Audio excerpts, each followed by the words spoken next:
अंदाजा लगाइए आप, 2 लाख से ज्यादा नौकरियां बैंकिंग सेक्टर में आपका इंतजार कर रही हैं और आज हमारे साथ करियर एक्सपर्ट बैंकिंग एग्जाम से जुड़ी हर उलझन का सॉल्यूशन देने के लिए टायरा साहब मौजूद हैं। आप टीवी स्क्रीन पर फ्लैश हो रहे हमारे नंबरों पर फोन करके टायरा साहब से सवाल जरूर पूछ सकते हैं। लगातार हम आपको कुछ ही देर में नंबर बताना शुरू करेंगे, लेकिन उससे पहले हम आपको ये बता दें कि मनोज जी से कोई भी सवाल आप बैंकिंग सेक्टर का पूछ सकते हैं, वो आपकी समस्या का समाधान करेंगे। मनोज जी, लंबे अरसे से आप इस फील्ड से जुड़े हुए हैं और सबसे बड़ी बात ये होती है कि जो लोग तैयारी कर रहे होते हैं उन्हें काफी मुश्किलें आती हैं। आने वाले वक्त में जो 2 लाख नौकरियों की बात हम कर रहे हैं, कितनी संभावनाएं हैं इस खास तौर से बैंकिंग सेक्टर में? बहुत अच्छी संभावना है, बहुत अच्छी तरह से अगर थोड़े से भी तैयारी करके जाएं जी तो सक्सेस मिलने की गारंटी हो जाती है इसमें, क्योंकि लार्ज स्केल पे वैकेंसी होने के कारण नेचुरल है कि उनका चांसेस बढ़ जाएगा। तो टाइम थोड़ा सा दें, प्रिपरेशन ठीक से करें, प्रैक्टिस करके जाएं और प्लानिंग के हिसाब से क्वेश्चन पेपर को सॉल्व करें। फॉर्मेट बदल रहा है, ऐसा सुना है, कितना फेवरेबल होगा स्टूडेंट्स के लिए और उम्मीदवारों के लिए कितना सही रहेगा ये बदला हुआ फॉर्मेट? आपको लगता है कि मदद करेगा? काफी मदद करेगा, क्योंकि अभी इतनी ज्यादा वैकेंसीज अनाउंस हो रही हैं, नंबर ऑफ एग्जाम्स बढ़ जा रहे हैं, तो कभी कभी एग्जाम का डेट भी क्लैश कर जाता है और एक महीने में 3-3, 4-4 एग्जाम होने के कारण वो प्रॉपर तैयारी नहीं कर पाते हैं। अभी अगर साल में 2 एग्जाम कंडक्ट होता है तो वो प्रॉपर प्लान के साथ जा सकते हैं जी। और प्लान के साथ जाने पे सक्सेस का चांसेस भी उनका ज्यादा अच्छा रहेगा। लेकिन ये जो फॉर्मेट बदला है, ये 2 साल में 2 बार जो एग्जाम होने वाली बात है, इससे आपको ऐसा नहीं लगता कि कहीं ना कहीं मुश्किलें भी आ सकती हैं? 2 एग्जाम्स की तैयारी कैसे करें? वो कंसंट्रेशन शायद पूरी तरह से नहीं कर पाएंगे, डायवर्जन हो जाएगा। टायरा साहब, नहीं, अभी तो बेसिकली उनको 14 से 15 एग्जाम देने पड़ते हैं। हर बैंक की अलग अलग वैकेंसी आती है, लेकिन अब केवल 2 एग्जाम की तैयारी करेंगे, 6-6 महीने पे एग्जाम होगा सर, तो प्रॉपर तैयारी कर पाएंगे अच्छी तरह से। जी हाँ, क्या क्या सलाह देंगे आप इस वक्त, क्योंकि इतनी सारी वैकेंसीज अगर आई हैं तो तैयारी कैसे शुरू की जाए?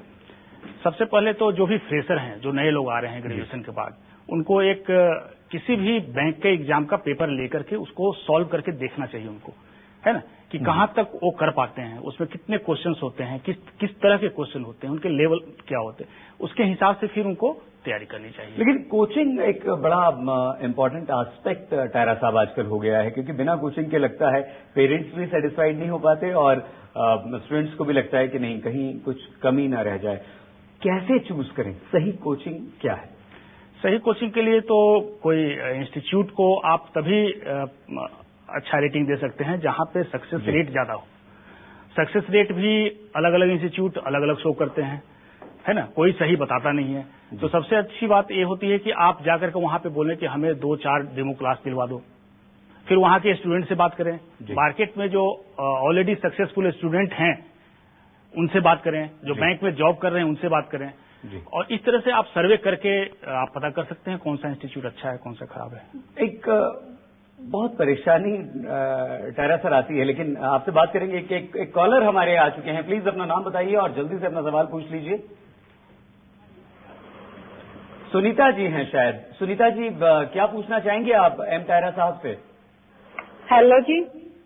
हेलो सुनीता जी, सुन रहे हैं आपको, टायरा साहब सुन रहे हैं, आप प्लीज अपना सवाल पूछिए। मैंने अभी दिया था, जो जनवरी में पेपर हुआ था SBI का, वो कंप्लीट नहीं हुआ था मेरा। अच्छा, तो वो पेपर है ना, वो कंप्लीट नहीं होता, तो उसके बारे में पूछना था। बेसिकली एग्जाम में जाने से पहले कम से कम 10 से 20 प्रैक्टिस सेशन आप कर लें, full length practice session.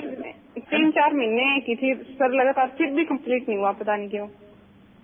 Hello, 3-4 महीने सुनीता जी ने प्रैक्टिस की, बेचारी ने, फिर भी नहीं कंप्लीट हो पाया, क्यों? नहीं, होता नहीं है, किसी का भी कंप्लीट पेपर होता नहीं है। आपको प्लानिंग करना है कि उसी में आप बेस्ट परफॉर्मेंस कैसे दे सकते हैं।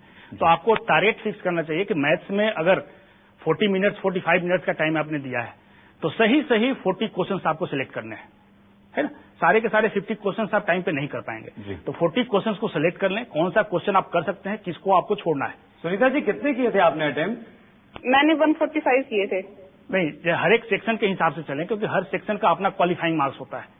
अगर मैथ्स कर रहे हैं तो मैथ्स में अगर 40 क्वेश्चंस करने हैं तो 10 क्वेश्चन जो छोड़ने हैं, छोड़ने वाले क्वेश्चन को आपको सिलेक्ट करना है और उसमें भी ऐसा नहीं कि 2 मिनट देने के बाद। ये बहुत इंपॉर्टेंट है। सुनीता जी, कभी आपने सोचा था ऐसा कि हमें पहले सवाल वो सिलेक्ट करने हैं जो छोड़ने होंगे? कभी सोचा था सुनीता जी आपने ऐसा? ना, हमने ऐसा नहीं सोचा था पहले। आप एक एक क्वेश्चन पे बढ़ें आगे, और जो क्वेश्चन आपको लगता है कि हम 1 मिनट के अंदर या 1.2 मिनट्स के अंदर अगर सॉल्व कर सकते हैं तभी करें, और जिसमें लगे कि ये टाइम टेकिंग है उसको आप स्किप करके आगे बढ़ जाएं। जी हाँ जी, उस पर आप मार्क लगा सकती हैं। मार्क लगाने के बाद सेकंड राउंड में जब टाइम बचे तब करें। सुनीता जी, हम आशा करते हैं, उम्मीद करते हैं कि आपको समाधान जरूर मिला होगा और अगली बार जब आप एग्जाम में बैठें, वैसे तो इसी बार अगर आप क्लियर कर जाएं तो बहुत अच्छा है। हमारी शुभकामनाएं, हमारी दुआएं आपके साथ हैं।